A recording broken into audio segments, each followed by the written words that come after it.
We just made a great settlement of the war with Iran, and we're going to be subject to finalization of documents, which should get done over the next few days.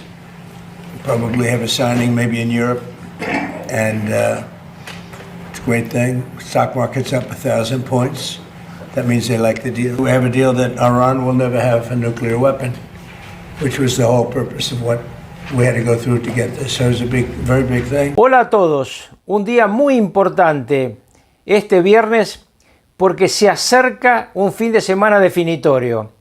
Según el presidente de los Estados Unidos, luego le vamos a poner el video, hay un acuerdo que se firmaría este domingo en Ginebra entre todos los participantes en este conflicto que tiene que tener, obviamente, tres firmas centrales: Estados Unidos, Irán e Israel, pero también firmarían otros países interesados. Esto es así, no dicen lo mismo los iraníes. En primer lugar, hablan de que no sería un tratado, sino el proyecto de un plan que comenzaría con una verdadera rendición norteamericana, porque tendría que entregar Estados Unidos 24.000 millones de dólares a las arcas exhaustas de la República Islámica. Según Irán, además, Estados Unidos se tiene que comprometer a que no van a ser atacados ni Hezbollah ni Hamas. Y finalmente, que Estados Unidos va a retirar de las zonas que están vinculadas a Irán, es decir, de sus mares, de su territorio, cualquier personal norteamericano y también las naves que están en la zona, que además deben desbloquear el estrecho de Hormuz. Como se ve, las exigencias iraníes son prácticamente insoportables para Donald Trump, que miren lo que plantea, exactamente lo opuesto. Dice que en este acuerdo, que Irán llega al acuerdo porque está destruido, porque no tiene más posibilidades de hacer nada, ha impuesto las condiciones a Estados Unidos y que no va a haber más plan nuclear, que se va a destruir el uranio enriquecido, que va a tener que desbloquear, obviamente, tanto Estados Unidos como Irán, el estrecho de Hormuz, que no lo va a poder controlar Irán ni va a poder cobrar peaje, y además, obviamente, no acepta que se deba incluir en este acuerdo a Hezbollah ni Hamas. Límites absolutamente distintos. ¿Habrá acuerdo? ¿No lo habrá? Se verá este fin de semana, pero los primeros indicios dicen que la idea de un acuerdo firmado este domingo en Ginebra está bastante lejano, porque otro protagonista que no quiere este acuerdo es Benjamín Netanyahu. El líder de Israel ha dicho que él no es parte de este acuerdo. Veremos qué ocurre finalmente, porque si se firmara un pacto, es muy difícil que Netanyahu pueda evitar la presión norteamericana. Claramente, el conflicto entre Israel e Irán solamente puede resolverse a favor de Israel, como Israel lo desea, con un apoyo irrestricto norteamericano, estratégico y táctico. Un tema central para Israel, además, es que las organizaciones terroristas Hezbollah y Hamas son enemigos centrales de la propia existencia del Estado de Israel. Ambas, y también el Hezbollah iraquí o los chiitas iraquíes terroristas, todos los tres grupos plantean la eliminación del Estado de Israel, al igual que lo plantean los hutíes, es decir, todo lo que se llaman los proxies de Irán se proponen la desaparición del Estado de Israel. El ya lejano, pero no menos importante recordarlo por su brutalidad, ataque del 7 de octubre de los de Hamas dentro del territorio de Israel a jóvenes que estaban en una fiesta rave. Ese atentado está en la cabeza del pueblo israelí, y saben que si no hay suficiente distancia entre las organizaciones terroristas y ellos, el ataque se puede volver a repetir. Entonces, Les transmito mi opinión para que ustedes estén al tanto del detalle de lo que está ocurriendo. Es un camino hacia un tratado, pero lo que dice Trump o lo que le han dicho a Trump que dice el acuerdo no es lo que dicen los iraníes. Siguen hablando de cosas distintas. Nadie puede imaginar que realmente Estados Unidos se retire de sus bases militares en la región, que es otro de los pedidos que hace sobre todo la Guardia Revolucionaria Islámica. Estamos pues al borde de un fin de semana muy importante, porque puede haber un acuerdo, pero también puede haber una ruptura. Y es importante que ustedes, que les interese este tema, estén debidamente informados. It'll be soon, maybe this weekend. And has the Supreme Leader approved this deal, sir? I understand the answer is yes. And when this deal is signed, is the United States going to immediately lift the blockade? Yes, that's true. That's part of the deal. And just And one. you'll have oil prices dropping like a rock. And sir, have you actually secured an agreement on the discussions about the nuclear material and the nuclear negotiations? Yes, Has conceptually on that, and nobody's getting close to it because it's buried under a mountain base.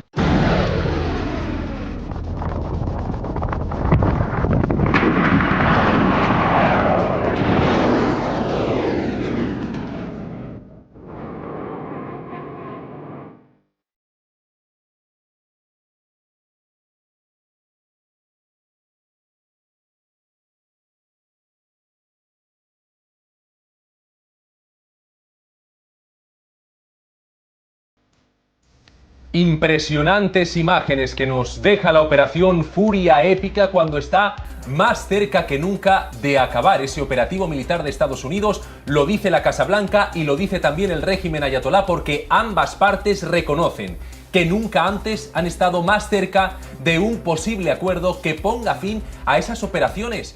Tomen nota. Desde que comenzaron hace algo más de 100 días, Estados Unidos ha alcanzado más de 13.000 objetivos de la teocracia iraní. 450 de los ataques se han dirigido contra arsenales balísticos, 800 contra unidades de lanzamiento. Veamos de nuevo esas imágenes que nos está dejando una operación Furia Épica que hoy parece estar más cerca de acabar. Aquí están.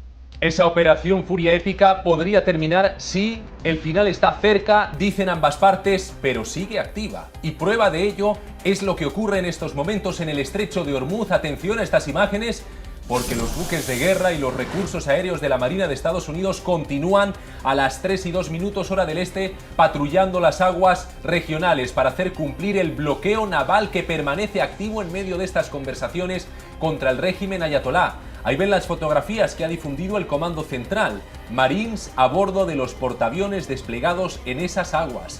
A fecha de hoy, las fuerzas de Estados Unidos han redirigido 136 buques comerciales y han desactivado otros 9 para garantizar el cumplimiento de este bloqueo. Pero hay más imágenes, porque justamente hoy, aquí están, el Comando Central completó su ejercicio de entrenamiento, el más grande que han ejecutado con diferencia. Lo ven en pantalla, por tierra y también por aire. Han ejecutado la Regional Cooperation 2026, un ejercicio militar que tiene lugar en el Comando Central, mientras que Estados Unidos sigue desplegado contra el régimen ayatolá. Es decir, hay conversaciones, sí, están muy cerca de un acuerdo también, pero los ejercicios militares, ahí lo ven, no paran. No solo no paran, sino que además hay patrullaje también en el estrecho de Ormuz. Más de 350 militares de 10 países y 10 unidades de la Guardia Nacional de Estados Unidos han participado en esos entrenamientos del Comando Central, mientras las fuerzas siguen desplegadas en el Golfo Pérsico. Con estas imágenes, con todos estos titulares, con todos estos hechos, arrancamos este club de prensa. Hoy nos acompaña desde nuestros estudios en Washington Diego Sharif, que era analista, exconcejal de Caracas. Bienvenido. Muchísimas gracias, feliz viernes. Señor Sharif, que un titular para definir lo que está ocurriendo, presión militar, sí, pero también conversaciones sólidas, ¿no? El final está cerca. ¿Quién ganará? No sabemos, pero el final está cerca. El final está cerca, dice Diego Sharifker. Saludo también al profesor Fernando Bacotti del Instituto de Guerra Naval, analista geoestratégico, capitán de navío. Señor Bacotti, bienvenido al Club de Prensa. Queremos saber su titular porque sin duda el punto de vista de un capitán de navío es clave, de un profesor del Instituto de Guerra es absolutamente clave cuando el foco de atención está en las operaciones militares, pero también en las conversaciones. Porque la noticia en estos momentos, atención, es que tanto Washington como Teherán consideran que las conversaciones entre ambas partes están llegando, nunca mejor dicho, a buen puerto y que el acuerdo puede ser inminente. En el puesto de guardia de NTN24, Marco Mosquera, bienvenido a este club de prensa, Marco.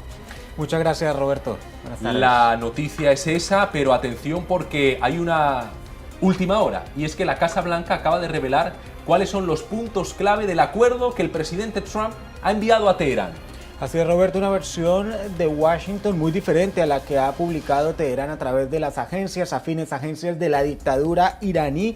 Y de acuerdo con un alto responsable de la agencia AFP, tiene 5 puntos clave, los vamos a ver en pantalla. El primero, el material nuclear iraní será destruido y retirado. También el programa nuclear, uno de los puntos clave de las líneas rojas, será desmantelado. Este ha sido tal vez el punto más importante de las negociaciones y lo que ha exigido Washington desde un principio. Tercer punto, fondos no serán liberados hasta que se cumplan estos términos. Cuarto, el estrecho de Hormuz permanecerá abierto y no habrá financiación de grupos terroristas de parte de Irán. Los 5 puntos que, de acuerdo con un alto oficial, incluye este acuerdo es la versión de la Casa Blanca, como le decía Roberto, muy diferente a lo que había difundido la dictadura iraní y que el presidente Trump desmintió en la mañana de hoy. Escuchemos ese mensaje con el que Trump lo desmiente. Los medios estatales iraníes filtraron un supuesto borrador de memorando de entendimiento de 14 puntos para un alto el fuego con Estados Unidos, con el objetivo de poner fin a las hostilidades regionales en curso. El presidente Donald Trump rápidamente desestimó y desmintió estos términos filtrados, calificándolos de noticias falsas y afirmó que no guardan relación con el acuerdo real. Las condiciones que Irán filtró a los medios sensacionalistas no tienen nada que ver con las condiciones que se acordaron por escrito. Lo que dijeron, incluida su débil y patética declaración sobre haber llegado a un acuerdo, no tiene nada que ver con la verdad. En las últimas 24 horas, el presidente Donald Trump suspendió los ataques militares programados contra Irán, asegurando que Estados Unidos logró un acuerdo con la dictadura de los ayatolás. Guerra de relato, guerra de versiones. Marco, ordenemos los hechos. Por un lado está la versión de Estados Unidos, que son los 5 puntos que nos has explicado, y por otro lado está la versión de Teherán sobre ese mismo acuerdo, que como hemos escuchado el presidente Trump ha desmentido con ese mensaje que veíamos en el informe de Estefanía, esta nota que les acabamos de presentar. ¿Estamos ante una guerra informativa? Que ha estado siempre durante estas negociaciones entre los ayatolá y Washington.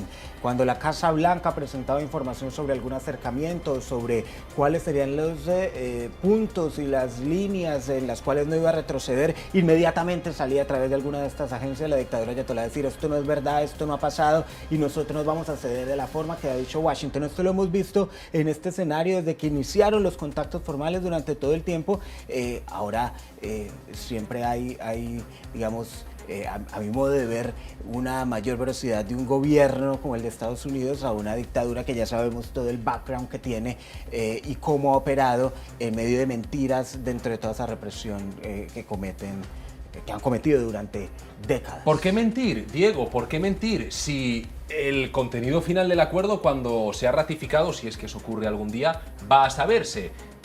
Quiero decir que si los ayatolá están mintiendo, como dice Trump, se va a descubrir. Sí, se va a descubrir, pero ellos tienen que no solamente atender la realidad del conflicto, que es llegar a una paz, porque quien está perdiendo este conflicto sin duda alguna son los ayatolás y es Irán, pero ellos tienen que satisfacer también sus presiones políticas internas de no demostrar que están siendo arrodillados o doblegados por parte de los americanos. Recuerden, y lo hemos visto en imágenes ya por muchas décadas, los grafitis y las pintas que hay en la ciudad, en Teherán y alrededor de Irán, donde se pinta a los Estados Unidos como el imperio malvado, donde su misión es destruir a los Estados Unidos y destruir a Israel, pues que los ayatolás negocien con los americanos para una paz que al final salen ellos perdiendo, porque salen muy debilitados después de este conflicto, es un tema político que tienen que manejar los ayatolás, porque recuerden que ellos están intentando sobrevivir a la guerra y también sobrevivir a las presiones internas de una población que ya está cansada de más de 70 años de régimen dictatorial y quiere una transición seguramente a la democracia o un régimen completamente distinto al Estado Islámico que han vivido hasta ahora.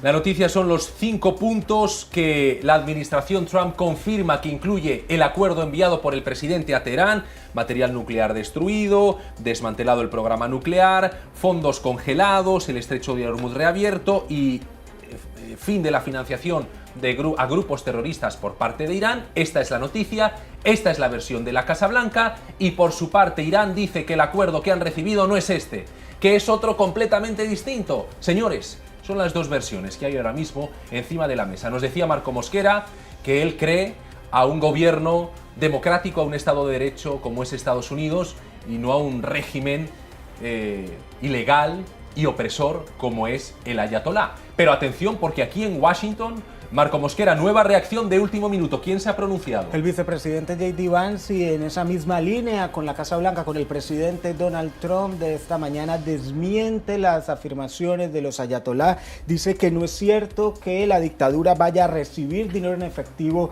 a cambio de firmar un acuerdo, y que dentro de toda esta negociación, dentro de este primer memorando, se da prioridad a las preocupaciones de Estados Unidos. Esto decía el vicepresidente.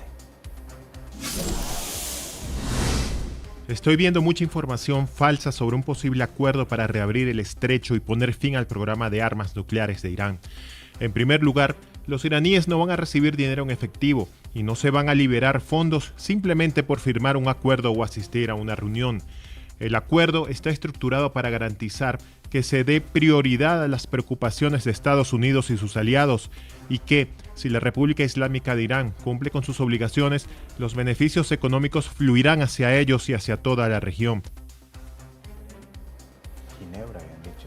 Vicepresidente J.D. Vance es el enviado de Trump para estas conversaciones. ¿Qué rol va a jugar el número 2 del gobierno? Bueno, un rol sumamente importante. Va a ser la persona de más alto nivel que va a participar en este proceso. Hasta ahora ha sido más que todo el secretario de Estado Marco Rubio, que sin duda alguna es un representante como canciller o ministro de Relaciones Exteriores de alto peso del gobierno de los Estados Unidos.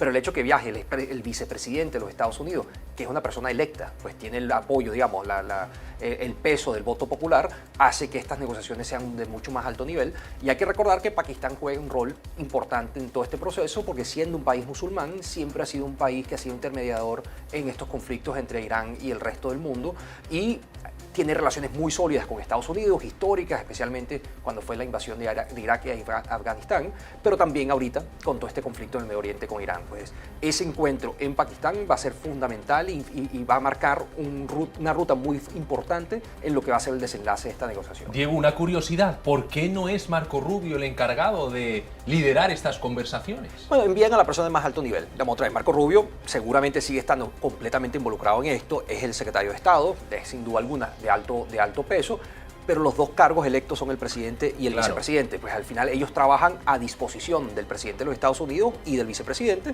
Pues esto es aumentar el nivel de la delegación que viaja.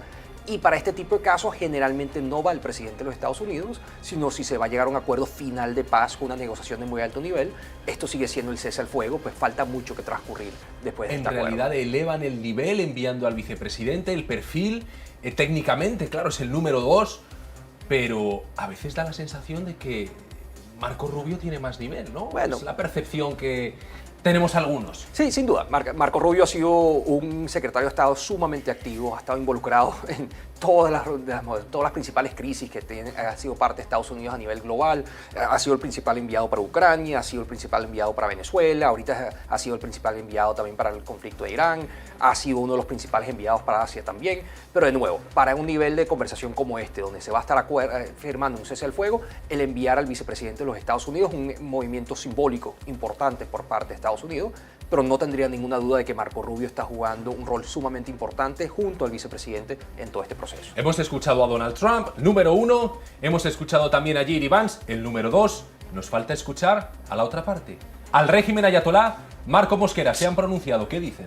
Que un acuerdo, que un primer memorando de entendimiento nunca había estado tan cerca, lo reconocen y piden a los medios que se abstengan de especular sobre su contenido. Lo cierto es que agencias afines al régimen, a la dictadura, agencias de la dictadura, revelaban esta mañana un supuesto memorando con 14 puntos en los que Irán no cede el control del estrecho de Hormuz, pide el cese de hostilidades, incluyendo territorio del Líbano, dice que habría 60 días de negociaciones para alcanzar el acuerdo y la liberación de 24 mil millones de dólares de fondos iraníes bloqueados durante esa primera firma, ese primer acuerdo, primer memorando de entendimiento. Esto decían delegados de la dictadura al día de hoy.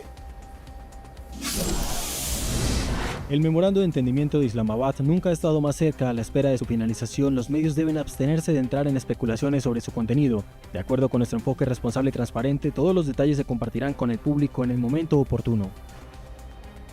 Esto desde la dictadura teocrática, positivos ante la posibilidad de llegar a un acuerdo, nunca han estado tan cerca, pero nos falta el tercer implicado. Hemos escuchado a Estados Unidos, a Irán, veamos qué dicen desde Israel.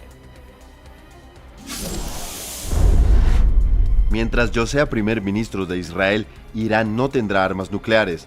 El presidente Trump y yo estamos totalmente de acuerdo en este tema. Durante más de 30 años he estado al frente de la campaña internacional contra el programa nuclear de Irán.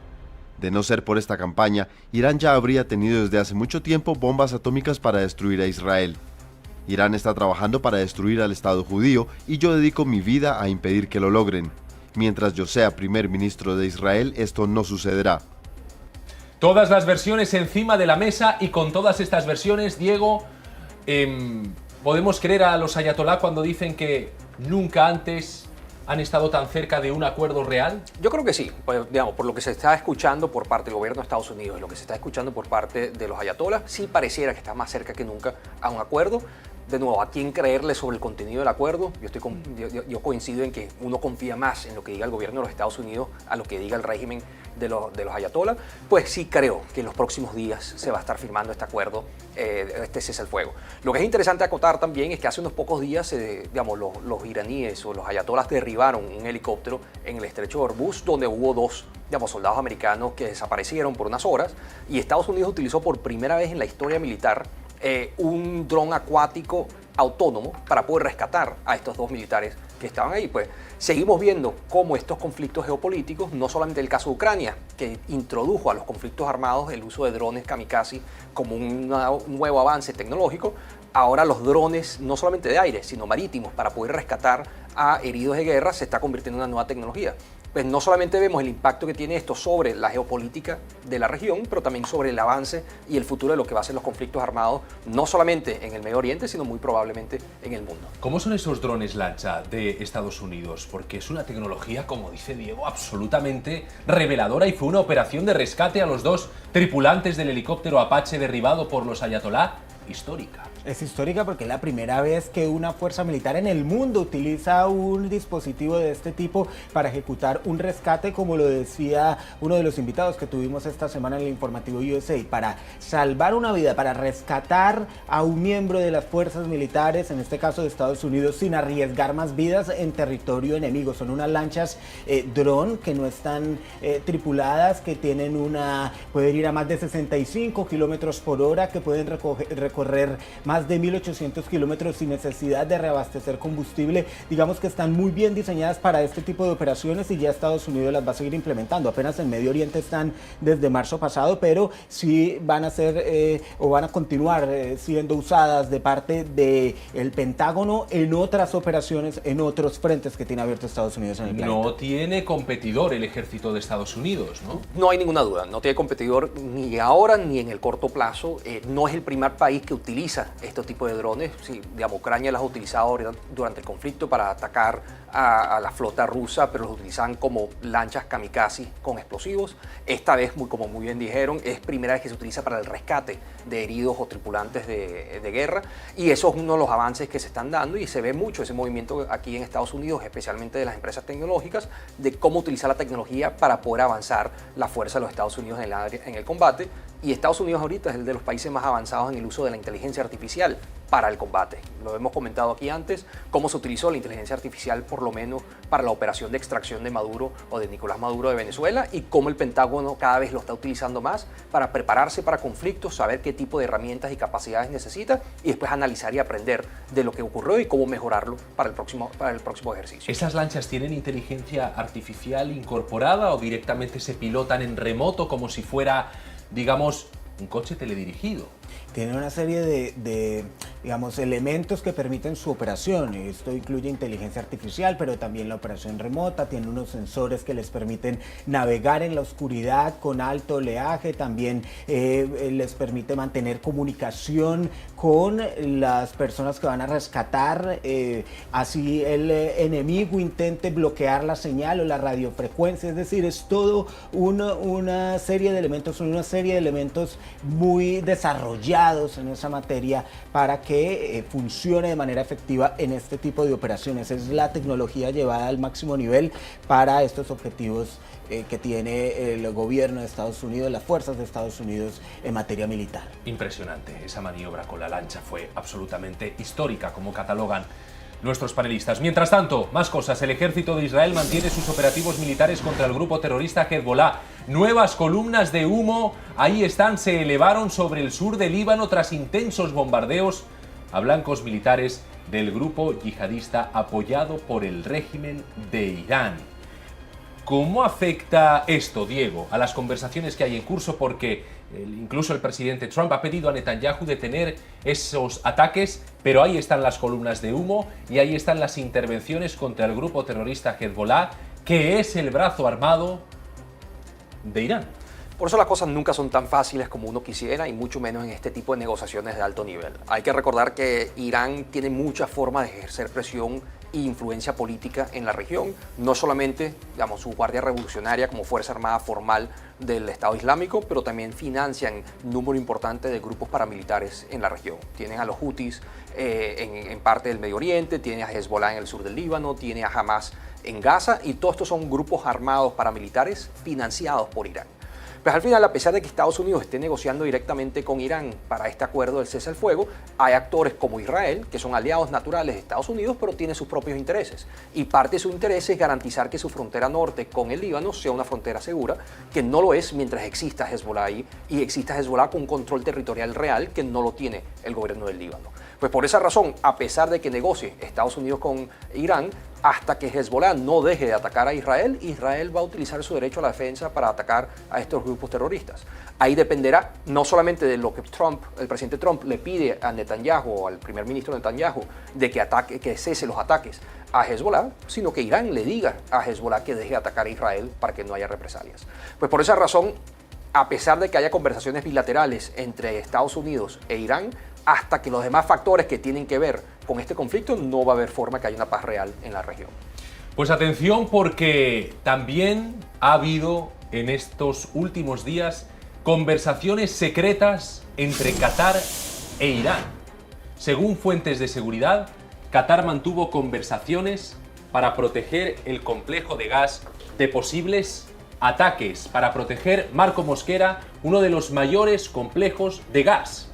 Roberto, los esfuerzos extraoficiales de Qatar ofrecen una visión de las maneras ocultas en que los estados del Golfo han intentado evitar los daños de la peor guerra que ha azotado a la región en una generación. Escuchemos el informe. Con el fin de proteger su principal activo económico, Qatar se acercó a Teherán al comienzo de la guerra para presentarle un acuerdo mutuamente beneficioso. Irán se abstendrá de atacar Ras Laffan y Qatar detendría unilateralmente la producción de gas, una medida que dispararía los precios de la energía y ejercería presión económica sobre Estados Unidos e Israel para que acortaran la guerra. Qatar cerró Ras Laffan el tercer día de la guerra, mientras Irán lanzaba cientos de misiles y drones armados contra objetivos en todo el Golfo. Qatar negó estar llevando a cabo ningún acuerdo secreto con Irán y afirmó que su decisión de detener la producción de Ras Laffan se debió únicamente a la amenaza de ataques y a la preocupación por los trabajadores y la infraestructura de una planta que es vital para la economía del país. El factor Qatar, ¿qué papel ha jugado este emirato, Diego Sharifker? Sí, Qatar ha jugado siempre en los últimos años un rol muy interesante de ser una parte neutral en todos los conflictos en el Medio Oriente. Fue de los primeros países en tener un acercamiento tanto informal como formal con el Estado de Israel, cuando todos los demás países árabes se negaban a comunicarse con Israel. Y también ha sido un aliado importante de los Estados Unidos, pero tiene comunicación con regímenes como el iraní y en su momento también con otros regímenes de la región. Pues por esa razón Qatar juega ese rol un poco más intermediario, se ha querido ver cómo convertirse en el gran mediador del Medio Oriente. Recordemos que Qatar ha jugado roles también para buscar en su momento acuerdos entre Estados Unidos y el régimen de Nicolás Maduro. Pues se quiere convertir en un estilo de Suiza a nivel mundial de poder llevar a cabo acuerdos y negociaciones y ser interlocutor entre partes en conflicto. Hay que recordar que Qatar es un país sumamente rico por su industria petrolera, es un país muy pequeño también de población, que lo permite tener un Producto Interno Bruto sumamente alto y tiene la capacidad técnica para llevar adelante estas conversaciones. Pues va a ser interesante ver cómo Qatar se sigue desarrollando y sigue evolucionándose como un gran jugador internacional en acuerdos, a pesar de ser un país relativamente pequeño en proporción de tamaño y también de población. En fin, entre tanto, aquí en Estados Unidos los precios se resienten, pero los anuncios de Estados Unidos de frenar nuevos ataques contra Irán y también de la posibilidad de un acuerdo entre Washington y los ayatolá hacen que los precios de crudo hayan caído a su menor nivel, Marco. Roberto, el barril Brent para Europa descendió 86.57 dólares, mientras que el West Texas Intermediate para las Américas cayó a los 83.91 dólares. A pesar de que Teherán cerró temporalmente el estrecho de Hormuz, la confianza en un pacto inminente este fin de semana ha estabilizado los mercados.